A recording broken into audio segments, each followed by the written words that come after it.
Hello friends, मैं हूँ ऋषभ और स्वागत है आपका बगेरिया क्लासेस में। आज हम बात करने जा रहे हैं कॉर्पस कैलोसम की, जो कि एक बहुत ही इंपॉर्टेंट एसएक्यू है। इसको समझने से पहले हमें white fibres of the cerebrum के बारे में समझना होगा। देखो, जो माइलिनेटेड पार्ट होता है न्यूरॉन का, वो क्या बना देता है? White matter. और ये जो व्हाइट फाइबर होते हैं ना सेरिब्रम में, ये बेसिकली 3 टाइप के होते हैं: association fibres, commissural fibres, projection fibres. Association fibres को हम इंट्रा हेमीस्फेरिक फाइबर्स भी कहते हैं। इसका क्या मतलब हुआ? ये एक ही सेरिब्रल हेमीस्फीयर से रिलेटेड होगा। तो इसका क्या काम है, देखते हैं। ये क्या करता है? ये कनेक्ट करता है different area of the same hemisphere, यानी कि डिफरेंट कॉर्टिकल एरिया को ये कनेक्ट करने का काम करता है, पर सेम हेमिस्फीयर में। 2 टाइप के हो सकते हैं: short association fibre and long association fibre. जो एडजेसेंट गायराई को कनेक्ट करता है वो शॉर्ट एसोसिएशन फाइबर होता है, जो डिस्टेंट गायराई को कनेक्ट करता है वो लॉन्ग एसोसिएशन फाइबर होता है। जबकि कमिस्यूरल फाइबर्स क्या होते हैं? ये कनेक्ट करते हैं एक सेरिब्रल हेमिस्फीयर के एरिया को कॉरस्पेंडिंग एरिया से दूसरे सेरिब्रल हेमिस्फीयर वाले पार्ट से। 2 सेरिब्रल हेमिस्फीयर होते हैं। बेसिकली ये एक सेरिब्रल हेमिस्फीयर को दूसरे सेरिब्रल हेमिस्फीयर से कनेक्ट करने का काम करता है। और बंडल ऑफ फाइबर को हम कमीसर्स कहते हैं। एग्जाम्पल क्या हो गया? Corpus callosum, anterior commissure, posterior commissure, hippocampal commissure, habenular commissure. यानी कि कार्पस कैलोसम जो है वो किस टाइप का फाइबर है? कमीसरल फाइबर है। एक और टाइप का होता है जिसे हम प्रोजेक्शन फाइबर्स कहते हैं। इसका क्या काम है? ये कनेक्ट करता है कॉर्टिकल एरिया को विथ सब कॉर्टिकल सेंटर्स। सब कॉर्टिकल सेंटर का मतलब हुआ कॉर्टेक्स के नीचे, जैसे थैलेमस हो सकता है, ब्रेन स्टेम हो सकता है, स्पाइनल कोड हो सकता है। एग्जाम्पल के तौर पे इंटरनल कैप्सूल एंड फॉर्निक्स इसका एग्जाम्पल है। अब हम समझते हैं कार्पस कैलोसम को। यह लार्जेस्ट कमीसर ऑफ ब्रेन है। जितने भी कमीसरल फाइबर्स देखा हमने, corpus callosum, anterior commissure, posterior commissure, habenular commissure, hippocampal commissure, उन सब में यह लार्जेस्ट है। 10 सेंटीमीटर लॉन्ग होता है। That is nearly half of the anteroposterior length of cerebrum. यानी कि एंटेरोपोस्टेरियर लेंथ जो होता है सेरिब्रम का, उसका लगभग ये आधा होता है। और इसमें कितने फाइबर्स होते हैं? लगभग 300 मिलियन फाइबर्स होते हैं। देखो, यह कनेक्ट करता है ऑल पार्ट्स ऑफ न्यूकॉर्टेक्स को except lower and anterior part of temporal lobe. तो इसको भी कोई ना कोई कनेक्ट कर रहा होगा। इसको कनेक्ट करता है एंटेरियर कमीसर, ये याद रखना। यानी कि ये पूरे कॉर्टेक्स को कनेक्ट करता है? नहीं, except lower and anterior part of temporal lobe. Neocortex का क्या मतलब है? न्यूकॉर्टेक्स का मतलब होता है वो कॉर्टेक्स जो वर्टिब्रेट में इवॉल्व हुए हैं। 90% जो कॉर्टेक्स का पार्ट होता है वो न्यूकॉर्टेक्स होता है। लगभग पार्ट्स की बात करें हम, तो सेजाइटल सेक्शन जब हम लेते हैं और बिफोर टू फॉरवर्ड, यानी कि आगे से पीछे की तरफ जाते हैं, तो क्या क्या मिलेगा? Rostrum, genu, body, splenium. मेरे साथ बोलो, rostrum, genu, body, splenium. Splenium posterior most part हो गया, रोस्ट्रम एंटेरियर मोस्ट पार्ट हो गया। देखो, कॉर्पस कैलोसम का जो इंफेरियर सरफेस होता है ना, वो फॉर्निक्स से कनेक्ट होता है। और इसको कनेक्ट करने का काम कौन करता है? सेप्टम पेलुसिडम। जबकि सुपीरियर सरफेस किससे रिलेटेड होता है? इंड्यूसियम ग्राइसियम से रिलेटेड होता है। साथ ही साथ लॉन्गिट्यूडिनल स्ट्राया से कनेक्ट होता है। ये बेसिकली क्या होते हैं? ये न्यूरोनल लेमिना होते हैं। अब हम बात करते हैं course of fibres of corpus callosum.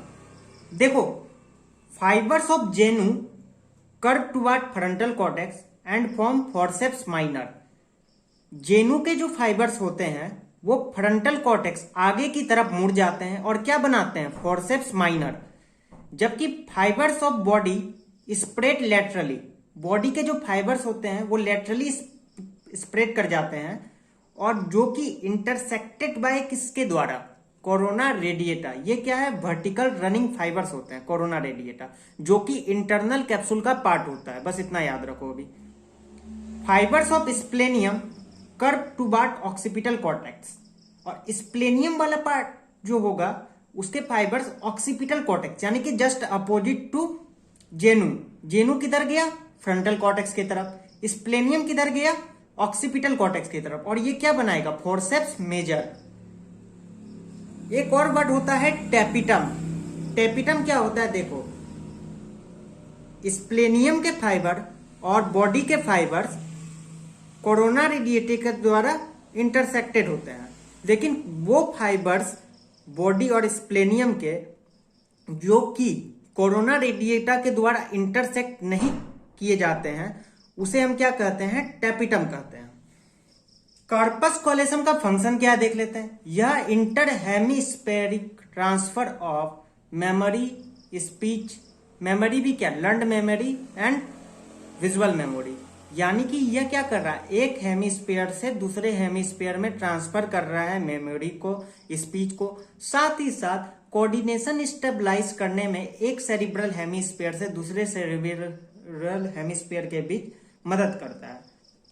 देखो कभी कभी क्या होता है कि कॉर्पस कैलोसम में लीजन हो जाता है या कॉर्पस कैलोसम अब्सेंट होता है, तो उस केस में हमें क्या देखने को मिलता है, split brain syndrome, lesion in corpus callosum. Split brain syndrome में क्या होता है, अगर तुमने एक हाथ से कोई काम करना सीखा तो दूसरे हाथ से तुम वही काम परफॉर्म नहीं कर पाओगे, इसे ही हम क्या कहते हैं, split brain syndrome. Surgical section of corpus callosum has attempted in the past to prevent the spread of seizure. देखो पहले जब सीजर्स आ रहे थे एपिलेप्सी के दौरान, सीजर्स क्या होता है basically, sudden uncontrolled electrical activity in the brain, brain में अनकंट्रोल इलेक्ट्रिविटी का हो जाना। तो जब पहले सीजर्स आते थे तो क्या कर दिया जाता था, कार्पस कैलोसम को सर्जिकली सेक्शन किया जाता था इसका, ताकि सीजर्स का स्प्रेड रोका जा सके। यह डायग्राम विश्राम सिंह का है और इसमें मीडियन सेजाइटल सेक्शन लिया गया है सेरिब्रम का, जो कि different part of corpus callosum को डिमॉन्स्ट्रेट कर रहा है। इधर वाला पार्ट एंटेरियर है, इधर वाला पोस्टेरियर है। तो एंटेरियर टू पोस्टेरियर जाएंगे तो क्या मिलेगा, रोस्ट्रम, जेनू, बॉडी जिसको हम ट्रंक भी कह रहे हैं, और स्प्लेनियम। क्या फिर से बोलो, rostrum, genu, body, स्प्लेनियम, rostrum, genu, body, स्प्लेनियम, ठीक है।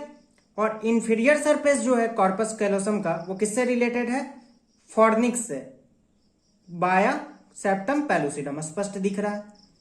ये जो सेक्शन है सेरिब्रम का, ये डिमॉन्स्ट्रेट कर रहा है different part of corpus callosum क्या बना रहा है। देखो इधर वाला पार्ट एंटेरियर है और इधर वाला पोस्टेरियर है।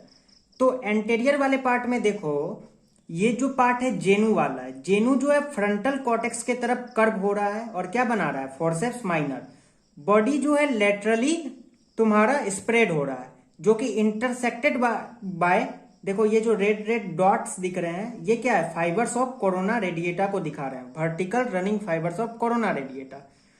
जबकि स्प्लेनियम जो है ऑक्सीपिटल कॉर्टेक्स की तरफ कर्व हो रहा है और क्या बना रहा है, फोर्सेप्स मेजर। वो फाइबर्स जो कोरोना रेडिएटा के द्वारा इंटरसेक्ट नहीं किए जा पा रहे हैं बॉडी और स्प्लेनियम के, वो क्या बना देंगे, tapetum. Thank you for watching videos. अगर वीडियो अच्छा लगा तो please like, share and subscribe.